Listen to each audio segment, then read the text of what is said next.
Hello दोस्तों, नमस्कार। Help India में आपका स्वागत है दोस्तों। तो आज हम बात करेंगे दोस्तों, जब अगर आपकी एक EMI डिफ़ॉल्ट होती है, 2 EMI डिफ़ॉल्ट होती है, 3 EMI डिफ़ॉल्ट होती है तो रिकवरी एजेंट परेशान करना शुरू कर देते हैं। तो हम क्या करें कि जो रिकवरी एजेंट कभी दिखाई ही ना दें। तो दोस्तों इस वीडियो में हम बने रहिए, वीडियो के अंत तक बहुत कुछ समझ में आएगा कि कैसे क्या करना है। और दोस्तों हम भी एक चीज़ बता रखा है कि अगर आपके पास पैसे हैं तो इनका पैसा वापस कर दीजिए। इनके पैसे से अगर आपके पास पैसे हैं तो ईमानदारी से इनका पैसा वापस कर दीजिए। अगर नहीं है तो उस कंडीशन में कुछ हो सकता है। तो दोस्तों मैं अपने टॉपिक पर आता हूँ कि क्या करें कि ये ना तो आपकी दुकान पर दिखाई दे, ना तो आपका ऑफिस पे कभी दिखाई दे, ना तो कभी आपको कॉल करें, ना तो कभी आपको परेशान करें। हम ऐसा क्या कर दें दोस्तों, जब अगर आपकी ये EMI डिफ़ॉल्ट होती है तो ये ऑटो डेबिट कर देते हैं, ऑटो डेबिट अपना शुरू कर देंगे। उसके बाद क्या होता है, ये कंप्यूटराइज कॉल आना शुरू हो जाता है। आजकल ऐसे ऐसे सॉफ्टवेयर हैं कि एक कॉल लगाएंगे तो 50 कॉल जाएंगे। एक कॉल पे अगर एक नंबर डालेंगे तो उस पर 50 कॉल जाएगा। तो दोस्तों ये शुरू हो जाता है। आप इस दौर से गुजर रहे होंगे कि क्या करें कि अब कैसे हम बचें। आप एकदम हरास हो जाएंगे, एकदम परेशान हो जाएंगे। ये रिकवरी एजेंट करना कुछ नहीं होता है, लेकिन ये रिकवरी एजेंट इतना परेशान कर देंगे कि आप इतने हरासमेंट हो जाएंगे कि अब करें क्या। तो आपको बता दूं, आपको पता होगा कि पहले auto debit call, computer call, remind call जिसको आना शुरू होगा, उसके बाद क्या करना चाहते हैं, ये आपको मेंटली परेशान करना चाहते हैं, मेंटली पागल करना चाहते हैं, ताकि आप एक हरासमेंट हो, ताकि आप परेशान हो। ये आपके मोबाइल के कॉन्टेक्ट लिस्ट को कॉपी कर लेते हैं। कॉपी करने से ये जो आप जिस नाम से सेव किए रहेंगे, आप अपने रिश्तेदारों के नाम से सेव किए, तो उनके पास भी ये कॉल करना शुरू कर देते हैं। इनका काम ही होता है, क्योंकि इनके पास कोई काम होता तो नहीं है, ये इनका काम ही होता है। अब हम बता दें, ऑटो डेबिट कॉल को इग्नोर करो। अब अपने ऑटो डेबिट कॉल जब आने लगे तो आप इग्नोर करो, अब डरिए नहीं। जब आपको ये EMI डिफ़ॉल्ट होती है तो SM 0 हो जाता है, उसको बोलते हैं स्पेशल मेंशन अकाउंट 0। तो उस समय क्या होगा, कंप्यूटर द्वारा कॉल आना शुरू होगा। उसके बाद जब आपकी दूसरी EMI डिफ़ॉल्ट होगी, दूसरी EMI डिफ़ॉल्ट हो जाएगी, तो ये एक ही जगह बैठ के, और सबसे ज़्यादा तो दिल्ली में है, ये सबसे ज़्यादा दिल्ली में है। और ऐसे सॉफ्टवेयर हैं कि ये जब एक कॉल शुरू होगी तो एक नंबर से पहले 011 जिसको बोलते हैं दिल्ली से, फिर दूसरा आएगा 022 ये मुंबई से, फिर तीसरा आएगा 033 कलकत्ता से, और एक ही जगह बैठे होते हैं। और कोई दिल्ली का है, कोई मुंबई का है। ये दिखाने के बस आप जब ट्रू कॉलर पे चेक करेंगे तो उस पर लिखा भी आएगा कि दिल्ली है, मुंबई है। ये लैंडिंग कॉल लाइन नंबर से आना शुरू हो जाता है। अब क्या होता है, जब आपकी दूसरी EMI डिफ़ॉल्ट होती है SM2 का मतलब होता है कि special mention account 2, special mention account 2, इसको याद कर लिए। जो कॉलिंग वाले होते हैं इनकी वैरायटी अलग होती है, ये कई क्वालिटी के होते हैं, इनकी क्वालिटी भी अलग अलग होती है। ये कॉलिंग करने वाले अलग होते हैं, एक ही जगह पर सब होते हैं। कभी दिल्ली से बोलेंगे, कभी दिल्ली से, कभी कलकत्ता से, कभी मुंबई से आना शुरू होगा, और एक ही जगह पर ये बैठे हैं। मैं देखा भी हूँ कि SM2 के बाद, उसके बाद ही प्रक्रिया, जब आपकी 3 EMI डिफ़ॉल्ट होती है, जब आपकी 3 EMI डिफ़ॉल्ट होगी वो खाता आपका NPA में हो जाता है। आप NPA का मतलब होता है नॉन परफॉर्मिंग एसेट। बैंक के नज़र में आपको बैंक को लाभ नहीं हो रहा है, तो आपका खाता ही NPA में चला जाता है। अकाउंट से लाभ नहीं हो रहा है, तो क्योंकि वो क्रेडिट कार्ड और पर्सनल लोन पे वो बहुत जल्दी रिकवरी एजेंट आना शुरू हो जाते हैं, बहुत जल्दी। क्योंकि इनकी तो सैलरी बेस पे होती है, ये तो कमीशन बेस, इनकी सैलरी नहीं होती। रिकवरी एजेंटों का सैलरी नहीं होती है। ये 25 से 30-35% में कमीशन बेस पे होते हैं। ये सोचते हैं कि कितना जल्दी मिल के तो हम अपना काम कर दें। ये इसीलिए इनका कोई जॉब नहीं होता है, इनको कोई लेसन नहीं मिला है, कोई DRA का लेसन, कोई होम विजिट लेटर नहीं मिला। आप कभी चेक करके देखिएगा, कभी पूछिएगा क्या लेसन है, DRA का लेसन है, होम विजिट लेटर है। डीआरए का लाइसेंस सबको नहीं मिलता है। डीआरए का लाइसेंस आरबीआई की गाइड्सलाइन होती है, आरबीआई की गाइड्सलाइन को फॉलो करना पड़ता है। 50 घंटे की ट्रेनिंग होती है, ट्रेनिंग होने के बाद आरबीआई का लाइसेंस मिलता है, डीआरए का लाइसेंस मिलता है, तब आरबीआई गाइड्स देती है। और जिसको डीआरए का लाइसेंस होगा वो कभी आपसे बदतमीजी करेगा नहीं, क्योंकि उसको सिखाया जाता है, उसके पास नॉलेज होती है, बीए पास होता है, उसके बाद नॉलेज बेस होती है और सिखाया जाता है कि आप किस तरह कस्टमर से बात करना है। वो जिसके पास डीआरए का लाइसेंस नहीं होगा, होम विजिट लेटर नहीं होगा, वो ही आपसे बदतमीजी कर सकता है रिकवरी एजेंट। सबको डीआरए का लाइसेंस आई कार्ड नहीं मिलता है। वो जिसके पास डीआरए का लाइसेंस आई कार्ड तो हो सकता है, होम विजिट भी हो सकता है, लेकिन डीआरए का लाइसेंस सबके पास नहीं होगा। आप चेक करके देखिएगा।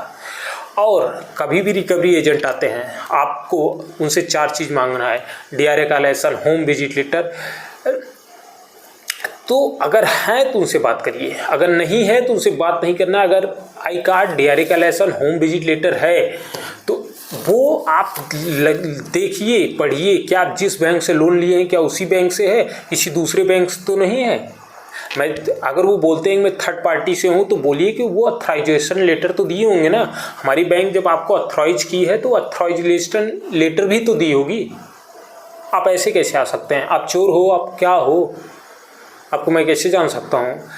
सिंपल भाषा में, अगर किसी के पास कोई पहचान नहीं रहेगा तो आदमी कैसे उसको पहचानेगा? तो आपको यही है कि रिकवरी एजेंट आते हैं तो आप उनसे 4 चीज़ मांगिए। अगर हैं तो उनसे बात करिए, नहीं है तो उससे बात करने की कोई ज़रूरत नहीं है। आपको उनसे डरना नहीं है, आपसे उनसे घबराना नहीं है। और जब बोले कि मैं आपके ऊपर एफआईआर करवा दूंगा तो एफआईआर होगा, तो बता दें कि लोन के मेंशन में कभी एफआईआर नहीं होता है। लोन के मेंशन में कभी एफआईआर नहीं होता है, ना ही कभी कंप्लेन होती है। वो साफ साफ मना कर देते हैं और वो कभी एफआईआर नहीं होती है। और जब कभी रिकवरी एजेंट का कंप्लेन आरबीआई पे या बैंक मैनेजर, वो सीधा सीधा साफ साफ मना कर देते हैं कि ये हमारा रिकवरी एजेंट नहीं है। आरबीआई सीधा साफ साफ मना कर देती है कि ये हमारा रिकवरी एजेंट नहीं है, ये नहीं है। तो और साइबर क्राइम में भी अगर कभी कंप्लेन करते हैं तो ये आरबीआई साफ साफ मना कर देती है कि ये हमारा रिकवरी एजेंट नहीं है। इसीलिए मैं बोलता हूँ हर बार कि अगर रिकवरी एजेंट आते हैं तो डीआरए का लाइसेंस, होम विजिलेटर, आई कार्ड जरूर मांगिए। अगर है तो उससे बात करिए, नहीं है तो उससे बात करने की कोई ज़रूरत नहीं है। और इनसे डरना नहीं है, इनसे घबराना नहीं है, इनसे परेशान नहीं होना। और दोस्तों, मैंने एक चीज़ और बता दी, अगर किसी को नोटिस बनवाना हो या पेमेंट एंड सेटलमेंट कोई चीज़ चेक करवाना हो तो आप हमारे कमेंट बॉक्स डिस्क्रिप्शन में जाएंगे, वहाँ पर हमारा नंबर मिल जाएगा। आप व्हाट्सअप करके आप हमसे बात कर सकते हैं। उसके बाद व्हाट्सअप पे चेक करके नोटिस आर्बिट्रेशन का, रिकॉल का, डिमांड का, पेमेंट एंड सेटलमेंट कोई भी नोटिस हो तो आप चेक करवा सकते हैं, आप बनवा भी सकते हैं, आपको गाइड्स भी कर सकते हैं दोस्तों। तो आप नंबर पे कमेंट करके आप हमसे व्हाट्सएप पे बात कर सकते हैं। तो दोस्तों, मैं अब बात करूंगा, ये लोग कमीशन बेस पे होते हैं, 25 से 35% पे इनकी कमीशन होती है। ये कमीशन पे होते हैं, कमीशन बेस पे होते हैं। ये सोचते हैं कि अगर पैसा मिल जाता है तो उसमें हमारी 25 से 35% कमीशन हो जाएगा, और कमीशन बेस पे ही होते हैं। क्योंकि रिकवरी एजेंट जब पेमेंट, ये इनका कोई सैलरी नहीं होता है, बैंक से कोई सैलरी फिक्स हो, और जिसकी सैलरी होती है तो उसको डीआरए का लाइसेंस मिलता है, होम विजिट लेटर मिलता है। वो इसलिए इतनी बदतमीजी से बात नहीं कर सकता है क्योंकि उसके पास सैलरी होता है। वो इतनी बदतमीजी क्योंकि उसको सिखाया जाता है। और रिकवरी एजेंटों से तो ज़रा सा भी डरना नहीं। अगर आप हमारे सब्सक्राइबर हैं, आप हमारे हैं, तो आप हमसे बात कर सकते हैं, मैं आपको पूरा गाइड्स कर सकता हूं। और कोई भी जानकारी, कोई भी प्रक्रिया चाहिए तो आप हमारे तुरंत नंबर पे आप कमेंट करके, व्हाट्सअप कॉल नहीं उठ सकता है लेकिन कमेंट व्हाट्सअप पे मैसेज करेंगे तो आपको व्हाट्सअप का मैसेज ज़रूर मिलेगा। तो दोस्तों, मैं बात करूँगा डीआरए का लाइसेंस में। अगर डीआरए का लाइसेंस है तो उनसे बात करना है, नहीं तो उनसे बात ही नहीं करना। और ये भिखारी होते हैं, रिकवरी एजेंट ये भिखारी होते हैं, इनका कोई काम नहीं होता है। लेकिन ये गाली भी दे देते हैं, आपके पास पड़ोसियों में बेइज्जती करा देते हैं, लेकिन इनका कोई अधिकार नहीं होता है कि आपके पास पड़ोसियों में, आपके रिश्तेदारों के पास कॉल करें। क्योंकि ये आरबीआई की गाइडलाइन है कि जो आपसे लोन तो आप लिए हैं, ये रिश्तेदार जो पड़ोसियों से बेइज्जती, इनके तो कोई काम नहीं है ना, लेकिन ये उनसे भी बात कर देते हैं। तो आप ये ऊंची, आपके घर पे ही जाते हैं, आपके घर पे ही ऊंची आवाज़ में बात करते हैं, आपके मान सम्मान को ख़राब करते हैं। इनका कोई राइट्स नहीं है। तो आप अपने अधिकार को जानिए, आप अपने राइट्स को जानिए, क्योंकि एक हमारे क्लाइंट का ही है तो उनका कमेंट था कि सर ये रिकवरी एजेंट बहुत ही परेशान कर दिए हैं, तो मैं उनको बोला ड्यू टू प्रोसेस बोलिए, जो नियम है वो करिए, मैं नहीं दे सकता। और होम विजिट, और ये जो DRA का लाइसेंस होम विजिट है, तो उनसे बोला कि ये चीज़ मांगिए, तो वो उनसे शायद मांगते हैं तो उनके पास था नहीं, लेकिन वो रिकवरी एजेंट उनको हड़का रहे थे कि आप इतने दिन में पैसा नहीं देंगे तो आपको FIR हो जाएगा, 420 का हो जाएगा, 406 का हो जाएगा, 612 का हो जाएगा। तो कमेंट करके बताने लगे, तो मैं बोला कि ऐसे ऐसे है, कुछ होता नहीं है, आप परेशान नहीं होइए, आप 4 चीज़ मांगिए, DRA का लाइसेंस, होम विजिट है तो उनसे बात करिए, नहीं है तो उनको धक्का मार के बाहर निकालिए, कोई ज़रूरत नहीं है रिकवरी एजेंटों का। और दोस्तों, जब एक EMI डिफ़ॉल्ट होने पर कोई पुलिस चौकी में कोई FIR नहीं करा सकता है, EMI डिफ़ॉल्ट होने पर कभी FIR नहीं हो सकता है इस चीज़ का। और ये ना ही कभी ये आपके मकान पे या कभी आपके घर पे आपके पास पड़ोसियों से बेइज्जती कराएं, इनका कोई राइट्स नहीं होता है। और एक एडवोकेट जो बोलते हैं ना, एडवोकेट का फ़ोन आए, क्योंकि एक ही चैम्बर पे बैठे रहेंगे, कोई पुलिस बन जाता है, कोई क्राइम ब्रांच का बन जाता है, तो एक ही, तो कब एडवोकेट का काम होता है वो कॉल करके आपको लोन के बारे में, नहीं, एडवोकेट का होता है नोटिस भेजना, उनका ये नहीं होता है कि ये आपको कॉल करके बोले कि आप EMI नहीं भर रहे हैं, इस तरह उनका काम नहीं होता है। एक एडवोकेट का काम ये नहीं है, एडवोकेट का काम है आपको नोटिस भेजना बस, और दूसरा कोई काम नहीं है। और पुलिस का, आप लोन लिए हैं तो FIR हो ही नहीं सकता है, ये लोन का मैटर नहीं, उनका पुलिस का काम होता है लॉ एंड ऑर्डर को मेंटेन करना, और पुलिस कभी फ़ोन नहीं कर सकती आपको लोन के लिए, ठीक।